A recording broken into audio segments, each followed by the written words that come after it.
Aujourd'hui, je voudrais aborder le sous-thème suivant.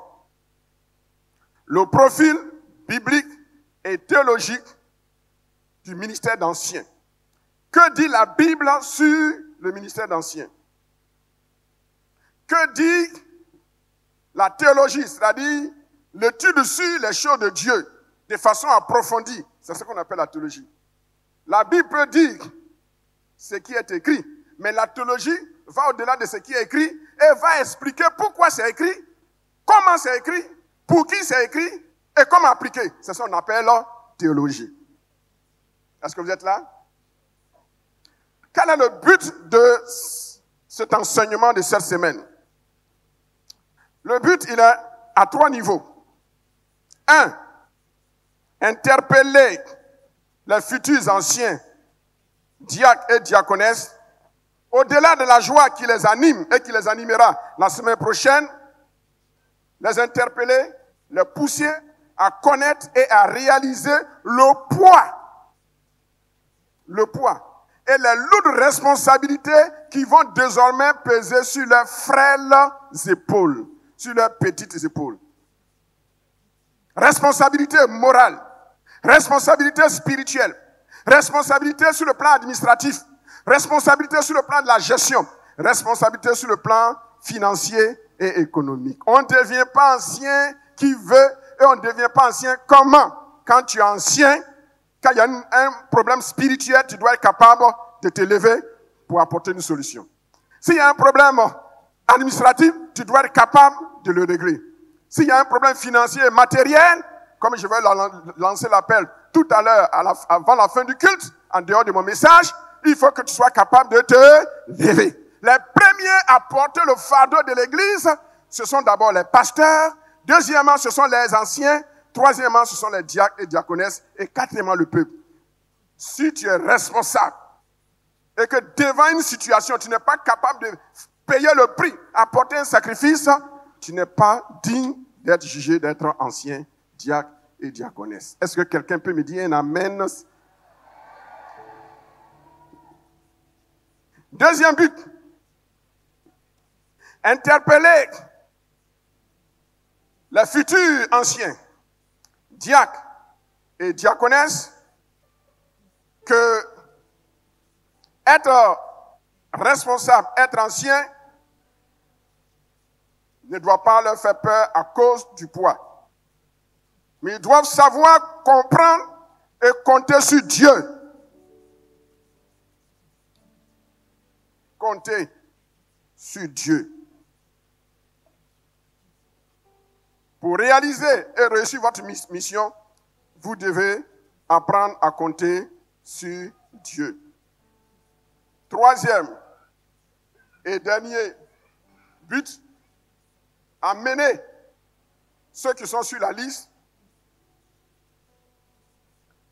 à remplir un ministère d'anciens, de diacres et de diaconesses de façon irréprochable. Ça ne veut pas dire qu'on est parfait. Moi-même qui vous parle, je ne suis pas encore parfait. Donc, si moi je ne suis pas parfait, je ne peux pas vous demander la perfection. Mais il faut que je sois irréprochable. Dans les grands domaines de la vie, le responsable doit être irréprochable. Cela passe par des objectifs. 1. Acquérir la connaissance. Que dit la Bible? Que dit l'Ancien Testament? Que dit le Nouveau Testament? Que dit la théologie sur le ministère d'anciens? Même question pour les diacres et les diaconesses. Deuxième objectif. Amener les nominés que vous êtes à comprendre le ministère. Une chose est de savoir, une autre est de comprendre. Et troisième objectif, être capable d'appliquer ce que vous avez reçu dans votre vie, dans votre département et dans tous les domaines du ministère au sein de l'Église. Notre étude va s'articuler autour de 6 chapitres. Le premier chapitre, c'est l'introduction. Le deuxième chapitre, c'est le contexte biblique et historique des textes que nous allons lire tout à l'heure. Le chapitre 3, c'est les fonctions du ministère d'anciens qu'on appelle encore évêque ou bishop. Dans l'histoire de l'Église, donc on va survoler l'histoire pour voir quand et comment c'est parti, pourquoi c'est devenu plus tard épiscopat, évêché, presbytre, toutes ces choses. Aujourd'hui on dit évêque, et puis ils portent des grands képis avec une grosse croix dorée qu'ils mettent dans la poche pour ceux qui sont modestes et ceux qui ne sont pas modestes, qui laissent exhiber leur grosse croix évêque. Quelqu'un avec une longue robe. Je vais vous expliquer. Moi, je ne suis pas contre ces choses. Tu as porté ta grosse robe, avec ta grosse croix, avec ta tia, tout, et que tu fais l'œuvre de Dieu, et que tu es reprochable, le nom du Seigneur est glorifié. C'est pas dans ça. Tu ne portes pas, il ne faut pas critiquer ceux qui portent. Parce que toi qui ne portes pas, là, tu n'es pas mieux que ceux qui portent. C'est la chose secondaire. Quand on a une certaine hauteur spirituelle et théologique, on ne juge plus n'importe comment et n'importe qui. Il faut voir, est-ce que dans ce qu'il fait, est-ce que Dieu est glorifié? C'est le plus important. Dis à ton voisin. Dis à ton voisin, voici. Ne regarde pas ma forme. Est-ce que ce que j'ai fait, Dieu est glorifié? Un point très. Si Dieu est glorifié, le reste là, il faut dire c'est secondaire. Mais quand Dieu n'est pas glorifié, alors il y a question. 4e chapitre, nous allons voir ce que l'ancien ou l'évêque veut dire de nos jours. 5e chapitre, si le temps nous permet, nous allons voir les 5 attributs d'un ancien. Et puis, enfin, 6e, nous allons voir les qualités morales exceptionnelles d'un ancien de l'évêque. Je vais essayer de renverser un peu l'ordre du plan pour que nous puissions aller à l'essentiel aujourd'hui. Je vais mettre un polycope à la disposition de tout le monde. Tous ceux qui voudraient le polycope de toute l'étude, vous vous inscrivez auprès des protocoles des pasteurs laïcs, de ma secrétaire, et puis on va vous le donner. Il sera fait dans un langage simple pour que vous puissiez comprendre et que personne ne puisse vous induire en erreur. Nos textes de base. 1 Timothée chapitre 3, versets 1 à 7. Et en texte parallèle, Tite chapitre 1, versets 1 à 9. Et Exode chapitre 3, verset 16. 3, verset 16. Nous allons lire un seul verset compte tenu du temps. On peut se tenir debout comme nous avons cette belle habitude. Cette parole est certaine. Si quelqu'un aspire à la charge d'évêque, c'est-à-dire ancien, il désire une œuvre excellente. Il faut donc que l'évêque soit irréprochable, mari d'une seule femme, sobre, modéré, réglé dans sa conduite, hospitalier, propre à l'enseignement. Il faut qu'il ne soit ni adonné au vin, ni violent, mais indulgent, pacifique, désintéressé. Il faut qu'il dirige bien sa propre maison et qu'il tienne ses enfants dans la soumission et dans une parfaite honnêteté. Car si quelqu'un ne sait pas diriger sa propre maison, comment prendra-t-il soin de l'église de Dieu? Question. Il ne faut pas qu'il soit un nouveau converti, de peur qu'enflé d'orgueil, il ne tombe sous le jugement du diable. Il faut aussi qu'il reçoive un bon témoignage de ceux du dehors, afin de ne pas tomber dans l'opprobre et dans les pièges du diable. Et tout le monde dit, veuillez vous asseoir. Seigneur, daigne bénir ta parole et que cette parole nous fasse du bien au nom de Jésus. Amen. Alléluia. Alléluia. C'est lors du 3e voyage missionnaire de Paul qu'il écrit à son jeune fils, et précisément dans Actes chapitre 20, le verset 17 à 33, il y a un long texte, mais que, compte tenu du temps, que nous ne pouvons pas lire. Donc, dans Actes chapitre 20, le verset 17 à 33, c'est lors de son 3e voyage missionnaire que Paul écrit par le docteur théologien Luc, l'évangile de Luc, c'est lui qui a écrit Actes des apôtres. Il était un compagnon d'œuvre de Paul. Au verset 17, dans Actes chapitre 20, verset 17, Paul emploie le mot ancien. Ce mot ancien est traduit dans le texte grec par le mot presbyteros. Donc aujourd'hui, on va beaucoup parler le grec et on va beaucoup parler l'hébreu. Au verset 28, Paul, au lieu d'employer le mot ancien, il exploite un nouveau mot dans le grec dont la tradition donne épiscopos. Donc lisez bien à la maison le texte de Actes 20, 17 à 33. Enfin, vers la fin, Paul utilise un autre verbe, le verbe paître, qui est en rapport avec le travail d'un berger. Et là, Paul emploie le mot poimen. Poimen, c'est qui veut dire berger. Et c'est ce même mot poimen, berger, qui a donné pasteur. Je vais vous expliquer. Tous ces trois mots parlent d'un seul ministère. C'est pourquoi, mardi, venez nombreux, je vais prendre la parole à partir de 19h, plus tard 19h, pour qu'on puisse avoir le temps de décortiquer la parole de Dieu, parce que c'est la parole qui explique la parole. Dans 1 Timothée, Paul s'adresse à Timothée, son enfant légitime, quelqu'un qu'il a encadré comme si c'est lui qui l'avait mis au monde spirituellement. Timothée était un juif métissé, donc il est grec et juif. Sa maman est juive, son père est grec. Vous trouvez ça dans Actes chapitre 16, verset 1. Vous trouverez tout dans le polycope. Donc je vous propose, suivez-moi attentivement, puisque vous aurez le polycope, vous aurez l'enseignement. Suivez-moi attentivement pour que vous puissiez retenir le maximum. Nous allons voir le mot ancien. D'où ça vient? Quelle est l'origine première du mot ancien? Quelqu'un peut me lire Exode chapitre 3, verset 16. Il est écrit,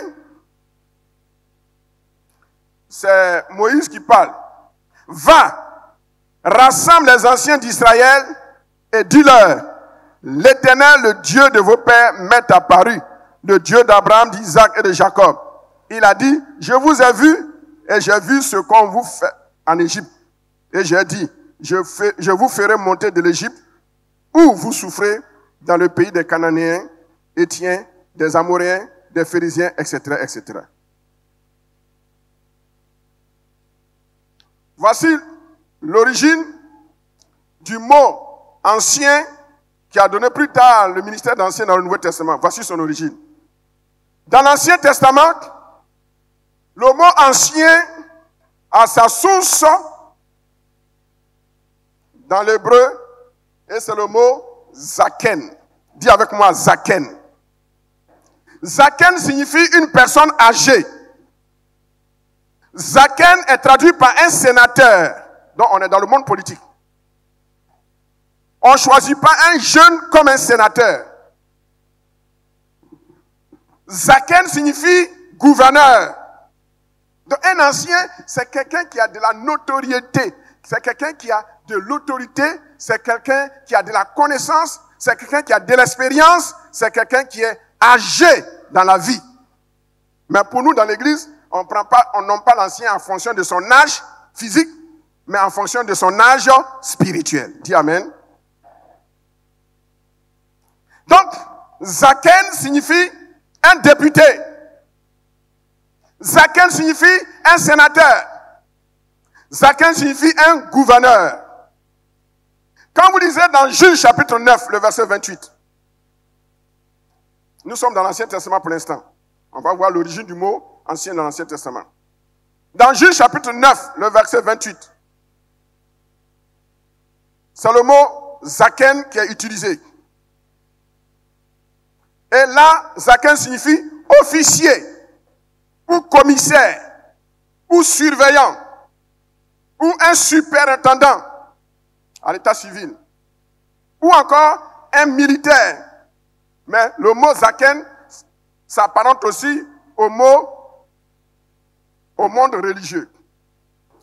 Donc, un policier, un homme de l'armée, un homme qui a une certaine carrure morale, éthique, instruit, qui peut diriger un peuple, on le nomme zaken. Ça va? En hébreu, le mot zaken a un synonyme qui est le mot pakid. Pakid. C'est pas pakinou, hein? Pakid. Dis avec moi, pakid.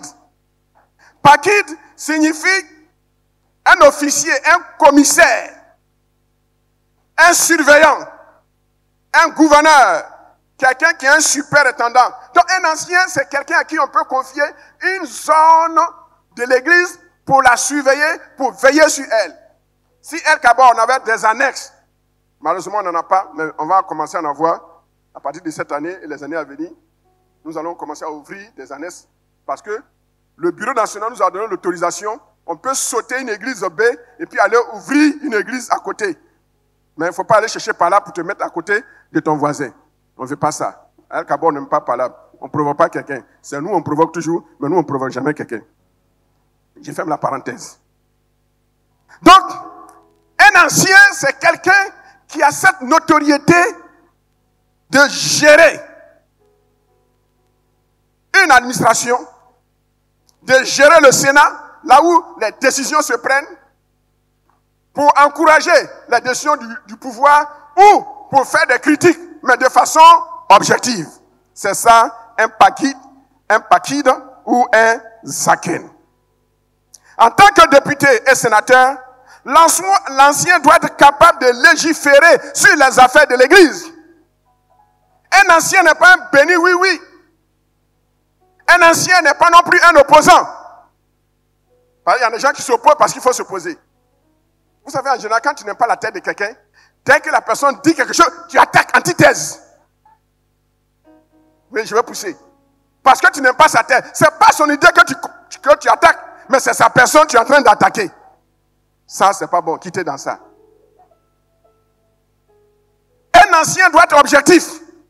Même si le pasteur paye ton loyer, même s'il te donne un salaire à titre exceptionnel, parce qu'il aime ton affaire, mais le jour que le pasteur est dans l'erreur, tu dois être capable de dire, pasteur, ça là, est-ce qu'on ne pourrait pas faire comme ça? Ça, c'est pas bon. Bon, dans l'erreur, pasteur, allons, il ne faut pas les écouter. Ce sont les aigris. Et puis demain, quand le pasteur tombe dans le trou, pasteur, non, on lui parlait, il n'écoutait pas. Tu es un sorcier, tu es une sorcière. Que Dieu me garde de nommer de tels anciens. Un ancien, c'est un pakid, un zaken. Quelqu'un qui légifère sur les affaires de l'Église avec honnêteté intellectuelle et spirituelle. Ce n'est pas un opposant de nature, iconoclaste, encyclopédique, mais c'est quelqu'un qui dit la vérité selon la parole de Dieu et selon sa conscience. Il peut être dans l'erreur, mais il dit au moins ce qu'il pense. Est-ce que je peux pousser? Dans le grec, le mot ancien est traduit en grec par 3 mots. Et c'est ce que je veux que vous reteniez. Et rapidement, je vais aller vers les qualifications et on va poursuivre le mardi. Le premier mot qui est traduit en grec par le mot ancien, c'est le mot presbyteros. Dis avec moi, presbyteros. Ce qui a donné presbytérien. Église presbytérienne, là, c'est de là ils ont pris leur nom. Ça dit chez eux, là, c'est les anciens. Le pouvoir, là, entre les mains des anciens. Ce qui a donné en français presbytre. Il signifie ancien. Le deuxième mot qui traduit le mot ancien, c'est le mot épiscope. Épiscopos, qui a donné épiscope, qui a donné épiscopat. Et les catholiques nos frères catholiques utilisent beaucoup ces mots. Ancien. Il est presbyteros. Il est épiscopos. C'est-à-dire, ce qui est traduit en français par le mot évêque. Évêque. Ou en anglais, bishop. Quand on dit que quelqu'un est un bishop, ça veut dire qu'il est un évêque. Il est un épiscopos. Il est un épiscope. D'où est venu le mot épiscopat ou épiscopalien. Évêque. Quand on dit évêque, ça veut dire ancien. Évêque ne veut pas dire apôtre. Mais comment se fait-il qu'aujourd'hui, les évêques sont plus grands que les pasteurs? Je vais vous expliquer ça mardi. Mais nous, on n'est pas contre. L'essentiel, c'est que le travail de Dieu avance. Où est le problème? Mais logiquement, c'est comme on va dire, les anciens de l'Église, moi qui suis humainement parlant et administrativement parlant, leur chef, eux maintenant aujourd'hui là, leur pouvoir là a dépassé le mien. Et ils sont devenus mon patron. C'est comme ils devenaient le président de l'Église de l'Assemblée de Dieu et qui me commande. Voilà la lutte que ça a donné. Mais je vais vous expliquer pourquoi l'évêque était en bas de l'autorité apostolique, comment ça a évolué et aujourd'hui, l'autorité de l'évêque est comparable à l'autorité d'un apôtre. Je vais vous expliquer ça mardi. Dis à ton voisin mardi. Dis à ton voisin, il ne faut pas rater le culte de mardi, l'enseignement. Il y a un enseignement dense. Si tu rates, mais que Dieu te garde, ne rate pas. Troisième mot qui est traduit par le mot qui est l'équivalent du mot ancien, c'est le mot berger. Poimen. Dis avec moi, poimen. Poimen, le berger. Donc, l'ancien, il est presbytre de par sa maturité spirituelle, de par son ancienneté. J'ouvre une parenthèse. J'ai reçu, bon, pas des plaintes, mais j'ai reçu des suggestions selon lesquelles certains disent, mais pasteur, mais moi ça fait 17 ans que je suis dans l'église. Et tu me nommes diacre. Alors que celui qui est venu 10 ans après, tu le nommes ancien et moi. Apparemment, la personne qui a fait cette critique, elle a raison.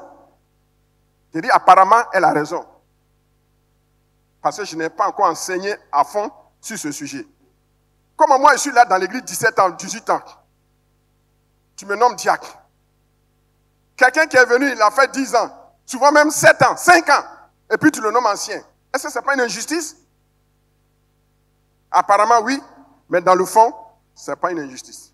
Et je vais vous expliquer. Le ministère d'ancien repose sur 3 grands critères.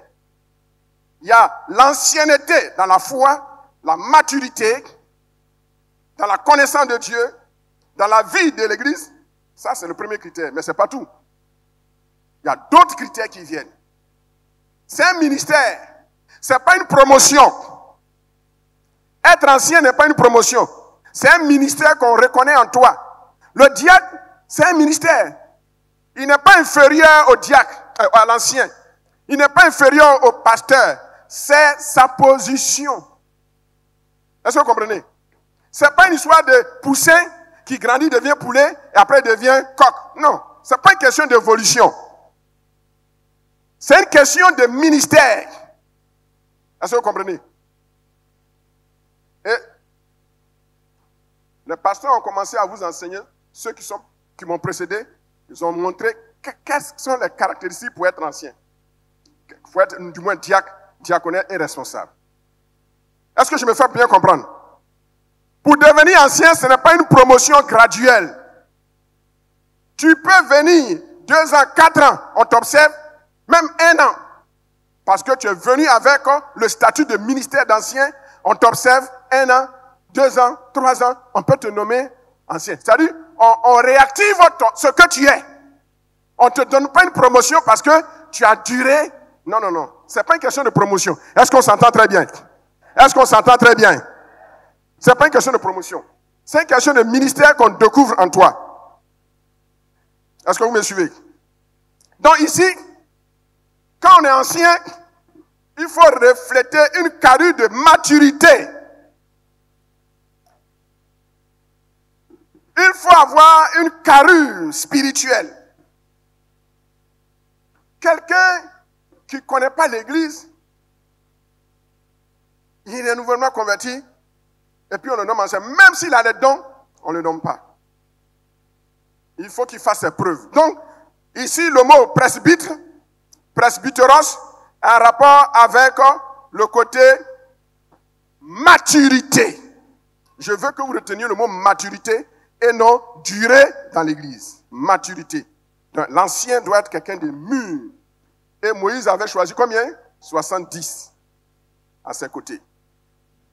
Le deuxième terme, épiscopos, évêque ou bishop, c'est sa fonction. Non, pas sa fonction. C'est son état. La position dans laquelle il est. C'est pour ça, dans les anciennes églises, vous voyez, les anciens sont assis en haut, avec le pasteur au milieu, une rangée à droite, une rangée à gauche, ils sont en haut.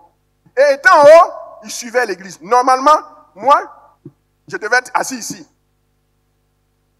Il fait très chaud. Il fait très chaud. Donc, on a préféré se mettre en bas. Ce n'est pas parce qu'on est humble, hein, c'est chaleur. Mais si vous mettez un climatiseur ici, vous allez voir que nous, les pasteurs, on va passer en haut. Étant en haut ici, nous voyons tout ce qui se passe. Mais si je suis en bas avec vous, est-ce que je sais celui qui tousse derrière?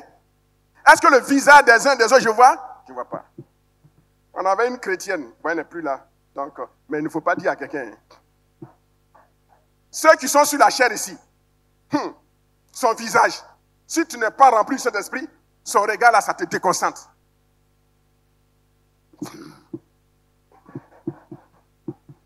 Tu viens dans l'église de quelqu'un, et puis tu influences cette personne-là. On est où? Je ferme la parenthèse.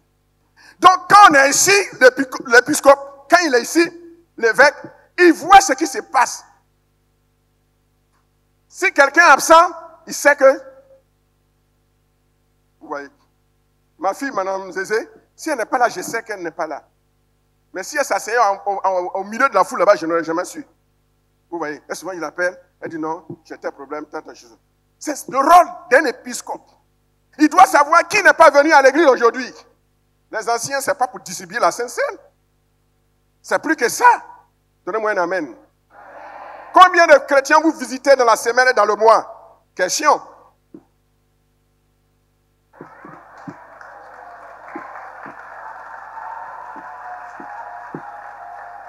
C'est ça, épiscope. Un évêque. Tu es au-dessus. Tu vois ce que les chrétiens font, ce qu'ils vivent, ce qu'ils traversent comme difficulté. Un épiscope. L'épiscope est composé de deux mots. Un préfixe épi, et puis le verbe qui veut dire voir, scopéo, qui veut dire voir. Ce qui a donné horoscope, ou bien télescope, vous voyez, vidéoscope. C'est là est venu ce mot. Donc, l'épiscope, l'évêque, il est en haut. Il a la position, il a l'autorité de surveiller ce qui se passe. Frères et sœurs, après avoir nommé les anciens, ils vont recevoir une autorité sur vous.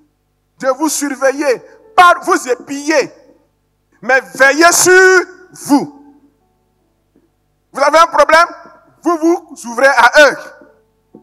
Ce qu'ils peuvent faire, ils le font. Ce qu'ils ne peuvent pas faire, ils reviennent à nous, les pasteurs. C'est ça. L'ancien. Troisièmement, il est dans le ministère, dans sa fonction de poimen, de berger. Donc là, il nourrit. L'ancien doit être capable de prêcher. L'ancien doit être capable d'exhorter. L'ancien doit être capable de présider le culte. Et l'apôtre Paul dit, ceux qui le font bien, qui sont anciens, et en plus de l'exhortation, qui ont le don de l'enseignement, qu'ils soient jugés d'un double honoraire. C'est pour ça, quand on va finir le temple, tous les pasteurs laïcs que j'ai nommés, ils vont recevoir un salaire.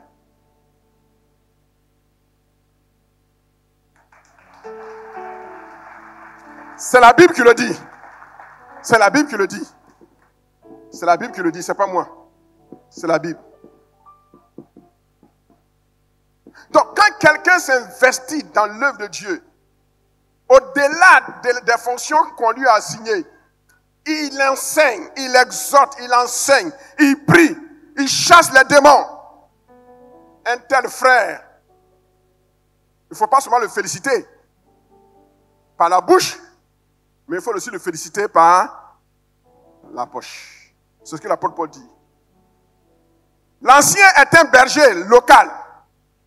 C'est pourquoi dans 1 Pierre chapitre 5, verset 1, l'apôtre Pierre dit ceci.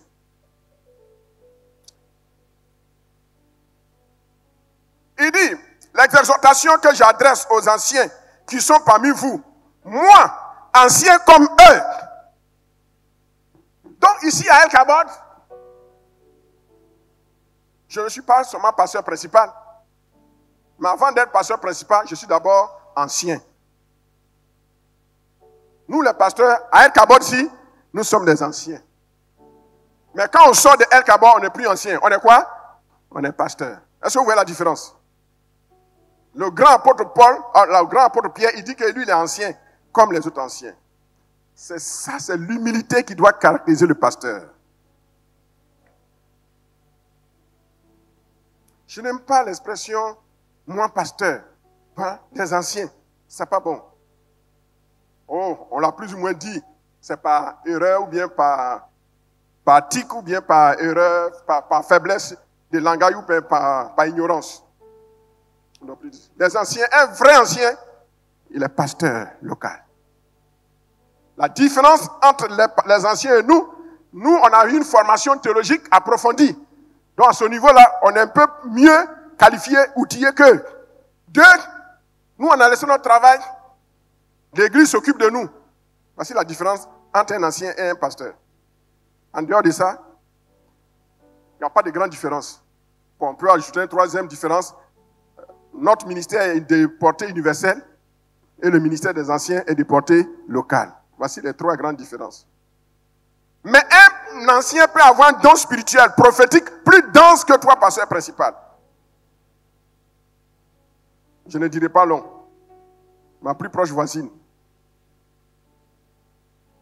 elle a reçu une grâce. Ce qu'elle voit, moi, je ne vois pas.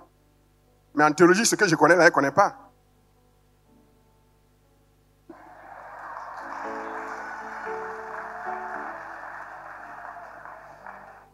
Donc, un ancien peut avoir un don de guérison puissant, plus que pour le pasteur, plus que pour l'évangéliste. Mais il n'y a pas de jalousie. Quelle que soit l'onction qu'il a, il doit savoir qu'il est sous mon autorité de pasteur. C'est ça qui fait grandir l'Église. Pas de mépris des pasteurs vis-à-vis des anciens. Mais également aussi, pas d'insubordination des anciens par rapport aux pasteurs. Même s'il est petit, s'il n'a pas grande expérience, mais c'est le pasteur. Il faut le respecter, il faut l'encadrer, il faut l'aider. Voilà ce que je veux pour cette église de El Kabod. Travailler dans l'unité. Pourquoi cette vision? Pourquoi un grand nombre d'anciens, jusqu'à 50 anciens? Je veux que le ministère soit partagé au plus bas de l'échelle. Pourquoi une centaine de diacres et de diaconesses? Que le ministère soit partagé et que chacun apporte sa modeste contribution à l'avancement de l'œuvre de Dieu. C'est ça. Quand tu veux être grand, il faut avoir beaucoup de disciples et c'est à travers ton grand nombre de bons disciples que tu deviens grand.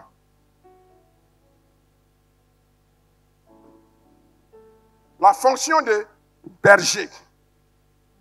Un berger doit avoir un cœur de patience. Souvent, on me reproche, Padre, tu es trop dur, tu es trop doux, c'est comme si tu n'as pas d'autorité. Les gens parlent. Je dis, vous avez raison. J'ai pris seulement 1 mois, 2 mois, 3 mois, je vais vous laisser l'église. Et je vais voir ce dont vous êtes capable. Ce n'est pas une question de sentiment.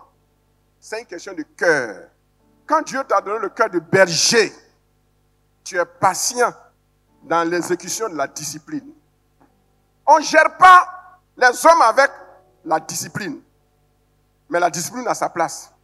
On gère les gens avec l'enseignement, l'amour et la patience. La personne sait qu'elle est dans l'erreur, mais la manière dont tu lui parles avec un cœur de berger, même si la personne devait se révolter contre toi, la personne capitule. C'est ça un berger. C'est pourquoi on ne confie pas la gestion d'une église à un prophète et à un évangéliste. Les évangélistes, eux, ils veulent gagner les âmes. Gagner les âmes. Mais ils n'ont pas un cœur de berger, de patient. Eux, ils veulent un grand nombre d'âmes à gagner. Chaud. Les prophètes, ils veulent une sanctification, hyper sanctification. Un prophète ne gère pas une église. Un évangéliste ne gère pas une église. C'est le pasteur qui gère l'église. Mais pour que le pasteur puisse réussir son ministère, il s'appuie sur qui? L'évangéliste pour envoyer les âmes. Le prophète pour donner espérance. Le docteur pour enraciner. Et puis qui encore? L'apôtre pour ouvrir des visions, des champs missionnaires. Un pasteur. Le plus grand ministère, des 5 ministères, c'est le pasteur. Le pasteur gère l'apôtre. Le pasteur gère le prophète. Le pasteur gère l'évangéliste. Le pasteur gère le docteur. Parce qu'il a un cœur de berger.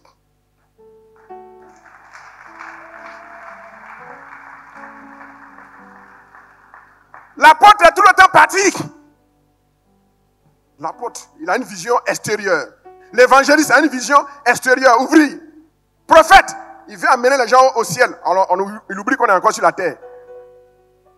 Le docteur, il enracine les gens. Toujours enseignement. Mais il oublie aussi qu'on doit aller dehors pour gagner des âmes. Le pasteur, c'est l'homme qui est là. Il est comme le chef d'orchestre. Il met chacun à sa place. On ne met pas à la place d'un docteur un évangéliste. On ne met pas à la place d'un évangéliste un docteur. On ne met pas à la place d'un enseignant un prophète. On met le prophète à sa place. Quand le prophète vient, c'est un réveil spirituel. Mais tout le temps, ce n'est pas un réveil spirituel. Quand il est passé, qui vient? Un autre ministère, le docteur, pour enraciner.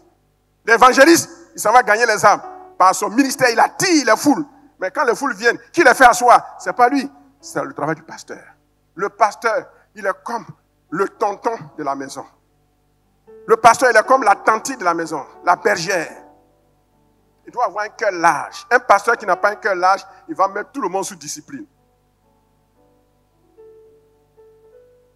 C'est les gens qui gèrent avec le pouvoir disciplinaire. Non, on ne gère pas les gens avec le pouvoir disciplinaire. C'est pourquoi dans cette église, quand vous entendez que j'ai mis quelqu'un sous discipline, et publiquement, c'est que, la faute de cette personne, on ne peut pas couvrir cette personne.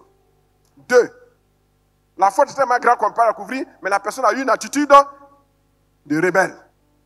Alors, on dit, à partir d'aujourd'hui, ne fréquentez pas telle soeur, tel frère, pour tel comportement. Mais je mets des gens sous discipline. Mais vous n'êtes pas au courant. Quand ça ne peut pas affecter l'église, personne n'est au courant. C'est ça le travail d'un berger. Certains auraient voulu que tous ceux que je mets sous discipline, que l'église soit au courant. Non. On ne gère pas un peuple comme ça. Celui que tu mets sous discipline discrètement, c'est qu'il a compris. Il a reconnu sa faute. Alors tu l'aides dans le silence. Personne n'est au courant. Quand il est guéri, il rentre dans le troupeau, on continue la marche. Quand on informe l'église, c'est que la faute est très grave. Chers anciens, chers diacres, chers diaconesses, je voudrais m'arrêter là, en guide d'introduction, et vous dire que le ministère d'ancien n'a pas commencé dans l'église, il a commencé dans l'Ancien Testament. On voit cela dans Nombre chapitre 11, le verset 16 et le verset 25. L'Éternel dit à Moïse, assemble auprès de moi 70 hommes des anciens d'Israël, 70 hommes des anciens d'Israël. Un pasteur qui ne sait pas s'appuyer sur les anciens, il travaille seul, il s'étouffe et il meurt vite. Le grand Yonggi Cho, l'homme qui est la plus grande église du monde à l'époque, je pense qu'au Nigeria, le Nigeria a battu la Corée. Le Nigeria aujourd'hui a une église de plus d'1 million de membres. Et je veux visiter cette église un jour. Lui seul, il prêche. Mardi, dimanche, il prêche. Mardi, il prêche. Jeudi, il prêche. Les veillées, il est là. Il y a un funérail, il est là. Les obsèques, c'est lui qui fait. Mariage, c'est lui qui officie. Et il montrait par là qu'il est le pasteur principal. Puissamment oint. Et un jour, du haut de la chair, il est tombé. Excès de fatigue. Et il a été mis de côté pour un long repos. Et son père spirituel lui a dit, il faut partager ton ministère. Et c'est à partir de là qu'il a compris qu'il faut utiliser beaucoup de pasteurs, collaborateurs et beaucoup d'anciens. Je n'ai pas eu le privilège de visiter son église. Mais ceux qui ont visité son église, leurs anciens, c'est des centaines et des centaines d'anciens. Quand l'œuvre repose, quand le ministère est partagé avec les anciens, les diacres, les diaconesses et les responsables, le travail va de l'avant. Mais le danger, et ça existe partout, de tout temps, ça a existé et ça continuera d'exister. Je ne veux pas des gens qui vont me trahir. Je ne veux pas des gens qui vont me trahir, qui vont créer leur église dans mon église, dans notre église. Le président a dit, il ne faut pas aider mon église. Il dit, bon, le président, il a compris. Mais c'est mon église. On dit l'ange de l'église, je suis l'ange. Bon, mais comme mon patron a dit, il ne faut pas dire mon église, ben, l'église, ça appartient à l'Assemblée de Dieu. Donc, notre église. Notre église. Il ne faut pas créer église dans l'église. On a eu ça ici, à El Kabon dans le passé. Mais je ne cherche pas par là. Je les ai laissés faire. Ils se sont cognés le nez. Dieu les a jugés. Si quelqu'un a un ministère, il me dit, pasteur, j'ai une telle vision. On est là pour aider. Nous seuls, on ne peut pas tout faire. Mais il faut que tout se fasse dans la discipline, dans l'amour, dans le respect.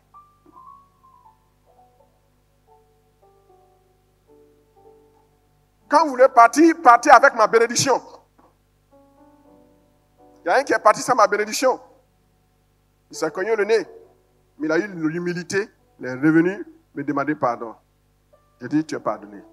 Il est parti. Quand vous partez, partez avec la bénédiction de Dieu. Les anciens, c'est à vous je parle. Je vous fais confiance. Ne me trahissez pas.